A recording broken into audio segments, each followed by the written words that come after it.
Welcome to Moms of the Lou podcast, hosted by and recorded for St. Louis moms. Grab your laundry basket, kick your feet up for nap time, or head out the door for pickup and spend a little time catching up with your favorite St. Louis moms. Hosted by a fellow St. Louis mom, Rebecca Coast, let's dive into our discussion today. All right, St. Louis moms, welcome back to another episode of Moms of the Lou. Excited today to be joined by a St. Louis mom team member, Michelle Hanna. Welcome, Hello. Michelle. Hi. Hi. So Michelle joined our team. When did you join our team? What year was This it? year, January. No, before then. Oh, the year before that, January. The year before. Oh, yeah. Okay. January of 2024. Yes. Okay. So you joined us as a contributor. Mm-hmm. And then Michelle joined us this year on our executive team as our new events director. Yes. So we are so excited to have her in this role. She has planned a couple fabulous events for us thus far. Just so gifted in the way of hospitality, and you're so methodical in how you bring people together. And Thank it's you. a gift to be in your circle. So Thank you. So you are not a St. Louis mom originally. No. So where do you hail from? Originally born and raised in Southern California.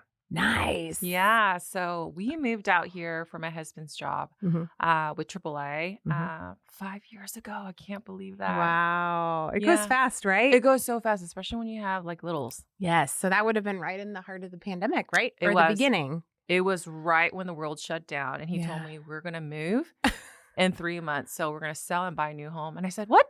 What? Yeah. And Grayson wasn't one then. Or he had just turned one. Yeah, he had just turned one. We had the big birthday party before the world closed. Wow. But yeah, we came out here and it was like 1 week he was trying to court me. He took me to the Chase Plaza Hotel and the Forest Park, thinking he made me think that this was whole St. Louis, right? Yeah. But we found a home and we went. He's like, here's where we're moving. Here's Forest Park, and here's the Chase. Here's our new home. Yeah. He was like, here's Lulu on the side, and there's sushi. You can walk to it. And I was like, yeah. Good job, honey. Yeah. He lied to me. Yeah. But yeah, we moved out here and we ended up moving out kind of far away from Forest Park to Eureka, Missouri. Mm-hmm. So that's a lot. That's a lot to have happen. Yeah. You just had a baby, move across the country. COVID. Yeah. That's a lot to have happen. And I had to close my doors for the event planning company that I co-own with my best friend. Oh, Yeah, that was hard. during that. Yeah, that was during like we didn't know what was happening day by day, so Yeah. it just didn't make sense for me to fly out every week. Yeah. With no family here to take care of Grayson and stuff like that. So Right. yeah. What are some of the biggest differences that you see between your life as a mom, maybe in San Diego, and life as a mom here? So, oh gosh, I mean, obviously, I didn't have my family and friends, so that was like the biggest thing. I think it was really isolating for me during COVID not to go out and meet people in general, right? I can't believe I'm saying this, but I guess I'm an extrovert. So not being able to connect with other women or talk to them about what do you do when your child is, XYZ, or are you struggling with this? So that was really isolating, just being at home and barely talking to anyone. So that was probably the biggest thing, was not having family and friends or your tribe. Your tribe, yeah. Yeah. And I think back to it and I think, oh my gosh, I used to always go out with my family and friends, and California is so family friendly, but it's so different from here. Like when we talk about family friendly, like St. Louis is it. Like when you talk about the baseball games here, even soccer, the parks, aquarium, the zoo, all that stuff is mostly free, right? Yeah. And a lot of the free, not the not the sporting aquarium, events, but we just right? went. Yeah. So there's not a lot of that in San Diego, is what you're saying.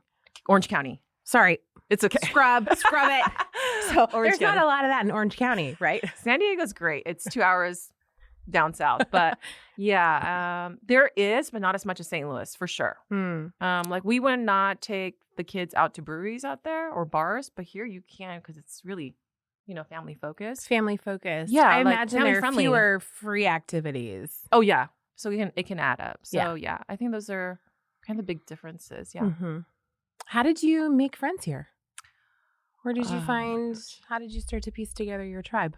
I was not really into Facebook. I mean, I was about to deactivate my account back in California, but I came out here and I saw that it was huge. So I started using Facebook and Googling mom groups, and didn't find one in my city, Eureka. There was one that was inactive, but this is what I did, right? So I just Googled what's, mom groups and all the things. And then I found St. Louis Mom. I know how ironic, but I did find St. Louis Mom. And then I saw that they were posting things like what to do with your children, fun-free activities. And I was like, okay, well, I don't know my area. I don't know how to get around here, but if they are a mom group, then I'm going to go. Yeah. And hopefully I'll meet somebody, right? Yeah. I just remember it being really hard for me connecting with anyone. I don't know why, but I remember talking to my therapist and she said, I want you to throw a line out like you're going fishing, right? I've never fished in my life. And she said to me, for every 100 lines you put out, you're going to find that one person. Yeah. So when she told me that, I just put all my pride or like my fear, insecurities aside, and I just started casting, like not in an inauthentic way, but like just doing all that. Yeah. And so that's just really how I started connecting with people and finding people that got me. Mm-hmm. Yeah. And so like when I look back on it in 5 years, I was like, okay, that just happened recently. It wasn't like that from the first year, right? Yeah. It was like maybe within the last year or two. Yeah. Yeah. Well, and I feel like you have to cast a lot of lines. You do. Right? Before you start to see a return on that, Yes. And it feels like you're just casting and casting and casting. And it's like, where are the fish? Yeah. Where are the fish? And then it seems like it's like, then they all come, Yeah. and then you've got like a net full of fish and you're I like, this know. is great, but it took time, right? It takes time. It takes time. You're going to get rejected, Yeah. And I think that's hard for me. And a lot of people you're going to get rejected. And, and I think I went through this thing where I was like, what's wrong with me? Like, do we not have something in similar? Is it my children? Are the husband's not getting along? Like, what's wrong with me? But, when I look back on it, there's nothing wrong with me or that person. Yeah. There's just different moms in different seasons. They For may sure. be hauling all their kids to sports, all the time, or they have their circle and they don't have, the bandwidth for more, So there's nothing wrong with either or. It's just finding that right person. Absolutely. Yeah. And finding out what season, are we in a season that meshes well Right. with each other, right? Right. Because I think seasons of motherhood change and Right. certain people are in your life for a season. Right. And then you drift away and, you might come back together later or... Yeah. Okay, but something cool has happened What? for you in the midst of all of this. What? You have like leaned into this incredible passion that you have. So let's talk about Love Wildly. Thank you. So I started baking 2.5, almost 3 years ago. It really just came from a space of wanting to just take care of myself and my family, eat better, just read the ingredients, and just bring more whole foods to my family. And also, once I started doing that's where sourdough came about. I think I came on the sourdough craze late. I know it was going around in COVID, but kind of came on it late. But I wanted to make my own starter. And so I tried and I failed miserably. Like it was so hard for me to understand. I was like, what's wrong with me? But it took me 7 tries. And after the 7th try, like 6-7 months later, it happened. And I was like, wow. And then it just kind of like a whirlwind of like obsession for me to just continue to just refine the, I guess, skill. In the midst of that, my neighbors were all asking me to, give them the fresh sourdough and all that stuff. So I was doing that for a good couple years. And then this year I officially launched the company in April. So it's been a few months. In April, I officially launched, and then I had to step back because my oven died. Oh, of course it did. On the day of the first bake launch, it died in the middle. So I had to wait a whole month, but it's been awesome. I was talking to Trina earlier about it, and I feel like my networking that I did a lot, or just the connections, that's really the foundation for my company, for right? For sure, yeah. All these people, all these families, all these women that support me, they're diehard supporters, and they continue to support me. So I'm so grateful for that. And then also too, I start seeing more of unfamiliar faces in my business. So that's really great too, seeing other people in St. Louis just really enjoying the sourdough. So that's how it came about. Yeah. Just really wanting to nourish other families with really good, healthy bread. Yeah. I love that. Well, and you're just so generous with your business. I think you always a little extra, and I know, your I cookies, can't help it. I know, but your cookies are so good, and just a little bit of the salt on top. I know. And I would just, I'm like, okay, if you had a choice between buying a loaf of sourdough at the store and, going down the street and supporting a friend's business, just baked with so much love and, Yes, thank you. Yes. What is your favorite? Are you a bread girl or a cookie girl? Oh, cookie girl. I'm the bread. Okay. Give me all the bread. Okay. You're like my French husband and French children. They're like, give me all the bread. Give me all the butter, the baguettes. the olive oil. I'm good. Just leave me alone. Yes. I know. If I could pick a baked good every single time. Oh, really? Yeah. Okay. That's good to know. No self-control. Yeah. So maybe don't give me the cookies anymore. I was about to bring it that day that I picked up the swag, and I was like, maybe not. I don't know. Yeah, no. If you give me a box of cookies, like, oof, I will want to eat the whole box. So good. Yeah. So we, I feel like along with building your own business and, working in the role that you do with us, it involves a lot of balancing, and it involves balancing family and motherhood and marriage and,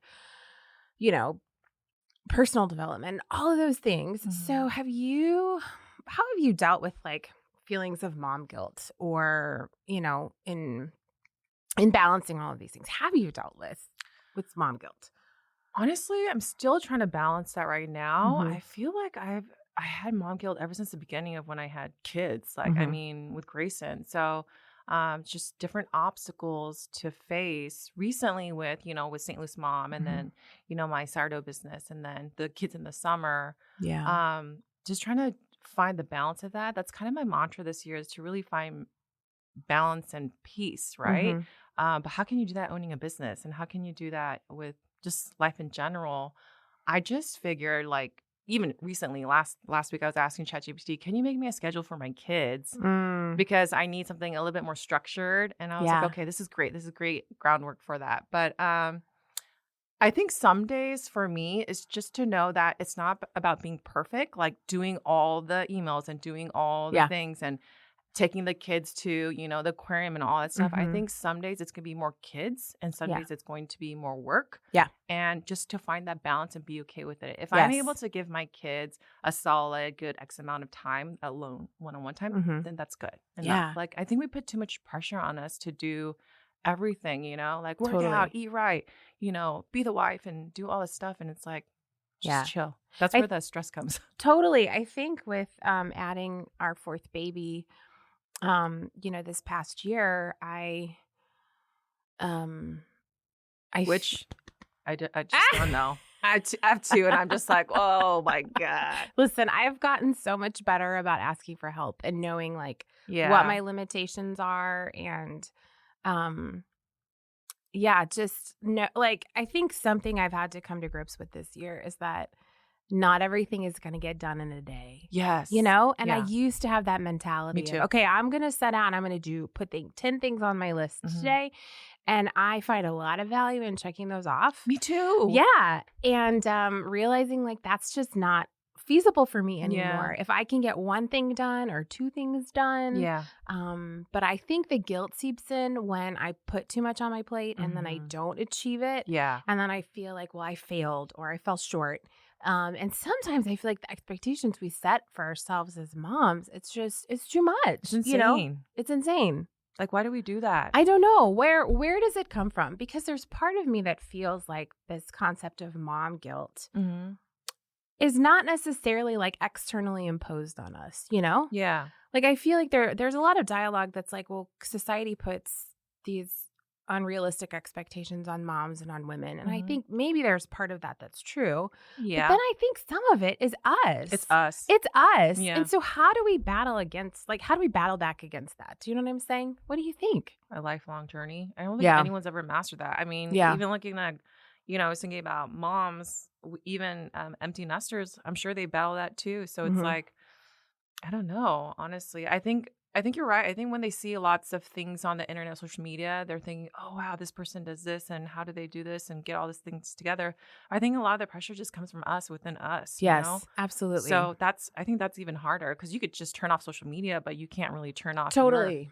your inner Totally. dialogue. But I think social media has fueled a lot of that. It has. You know, it's fueled like, well, she's, and, you know, it's a passion for you, right? Yeah. But I could say, oh my gosh, she's baking fresh sourdough for her Yeah. family. Like, Yeah. I'm not doing that. I Yeah. gotta, you know, Yeah. like, so I think we see things, or, oh man, she took our kids to the aquarium today. And then Yeah. they went to lunch and then they went to this awesome splash pad. And I Yeah. didn't even get out of the house today. Yeah, you look know, like a mess. Yeah, look at Yeah. the mess of my house. I didn't even get to the laundry, you know? Yeah. And so I think having so much visibility into our lives sometimes can add to that It pressure, does. you know? For sure. That's why I just turn off my social media. I do it for work and then I'm like out. Yeah, turn it off. Yeah. So What do you think are some ways that we can like encourage each other in motherhood to not feel guilty? honestly, I feel like we should just take our own advice. Like I'm Mhm. sitting here talking to you about balance and, you know, to have grace on each other or on ourselves or to have grace on yourself, you Mhm. know? But I don't think we take our own advice for Yeah. that. So I feel like, again, it's not like you can turn off the inner dialogue from Mhm. yourself, but just to be kind to yourself and just know that, like, just because you don't do all the things in one day, whether it's kid related or business or a combination of both, Yeah. that it's gonna be okay. Your Mhm. kids are great; they're having fun, Mhm. and you have the next day too. Yeah. And ultimately that's what That's we like want. less pressure. Yeah, less pressure. And that's what we might want in motherhood, right? Yeah. Is that that's the number one goal, right? That we be present for our Yes. children. And for me, that's like, if that's all I did today, Exactly. that was more than enough. Yeah. That was sufficient for today. And yeah, but it's like you say, it's a lifelong battle. We were just talking Yeah. about that a couple weeks ago about like only women have to constantly reestablish who we are so many Yes. times over the course of a lifetime, you know? Like rediscover ourselves Right. as a young woman, as a mother, and then, just throughout the whole stage, like we have to constantly do that. Mm-hmm. I feel like we're just hit with a lot. We're hit with a lot. A Yeah, lot. there's a lot. I know. Yeah, but it's a journey, like you say, and it's all about grace, giving ourselves Yeah. grace, and so For sure. I honestly don't really have much advice on mom guilt because again, I'm going through that myself. It's just a constant exercise I have to do within myself. But I mean, if you're trying to figure that out, same. yeah, And you're not alone. We're Yeah. all doing it together. I think we should just, support each other. And if you see that someone's struggling, like the other day, I saw someone struggling, a mom by herself with her kids. And we're at a restaurant and I'm just like, just have kindness and just be like, for me, I was like, can I help you with something? Yeah. And that just goes a long way, especially if you're having a long day and your kids are melting down or hitting each other. Like my boys the other day, I was going through that again in my brain. Yeah. But yeah, if someone would just reach out and just be kind. Yeah. Yeah. And I think also giving ourselves the freedom to say sometimes saying no is the kind thing to do and the Yeah. best thing to do. For you sure. know? It's not wrong to say no. No. It's not, if you say it with kindness and with love, establishing boundaries for ourselves and our families is really, really healthy, you know, Yeah. and it's really good and needed. And so I think, giving ourselves permission To say no. to say no, I've just been doing that recently. I think I got a lot of pushback because I never really said no. Mm-hmm. Again, it's like, oh, if I say no, my kids, won't feel like they're loved or, Mm-hmm. they won't love me. But it's like, no, they need those healthy, strong boundaries, For because sure. we're the adult, Absolutely. Yeah. Absolutely. And I think that boundaries often equal safety too. Yes. I feel secure. I feel safe. Yes. But yeah, that's been a journey for me too, to realize like, as someone who loves to say yes, and I want to do that, and I want to be that, and I want to do all the things, and realizing like I can't. Mm-hmm. I'm finding this newfound freedom though, and saying no, Yeah. or I can't now, or not yet, or not Yeah. today. Yes. Yes. Yes. But Yeah. in the future, We're very similar. yeah. Or sometimes just no, thank you. Yeah. I say no, thank you a lot. Too. Yeah, thank you. Yeah. Yeah. I know. That's my 4-year-old's obsession right now. We'll ask him something. He's like, no, thank you. And that's it. There's no maybe later, or it's just no, thank you. And so I'm trying to take a lesson from him, Yeah. That's amazing. Awesome. Okay, Michelle, how can everyone connect with you to follow along with your event planning adventures, sourdough adventures? How can they find you? They can find me on Instagram. If you go to my Instagram, Love Wildly Co., you can see in my bio section, I have my website, also my hot plate ordering system on there. And then I also have TikTok, same username. So yeah. So events wise, as we finish up, what is coming up for St. Louis Mom that you want to share? We have our Hanging with Heroes that's coming up in August 10th. It's from 3 to 6 at Chicken and Pickle. We're excited about that. Yes. It's a great venue. And it's just a lot of activities, resources for families before they go back to school. Just a really great time before school starts. And then we have our Mom's Night Out. We're thinking about doing October. We were actually talking about maybe a costume theme. Ooh, this would be new for us. Everyone loves a theme. Everyone loves a theme. So we're working on the logistics of that. And then we have our premiere event, Donuts with Santa, which is always a goodie. That will be around December, right? Yep. Yeah. Early December. Yeah. And then that's it for 2025. That's it for 2025. Yeah. So, of course, follow us on Instagram and newsletter, website, all the things, and we'll keep you posted on those logistics there. So awesome. Okay, thanks, Michelle. Thank you. All right. Thank you, St. Louis Moms. We'll catch you on our next episode. Thanks for listening to Moms of the Lou. We hope it encouraged you and put a pep in your step and helped you get to know our community a little bit better. Be sure to find us on Instagram, st.louis_mom. You can find us on Facebook, St. Louis Mom. You can find us on our website, www.stlouismom.com. In case nobody else tells you today, you're a great mom and you're doing a great job. Chat with you next time.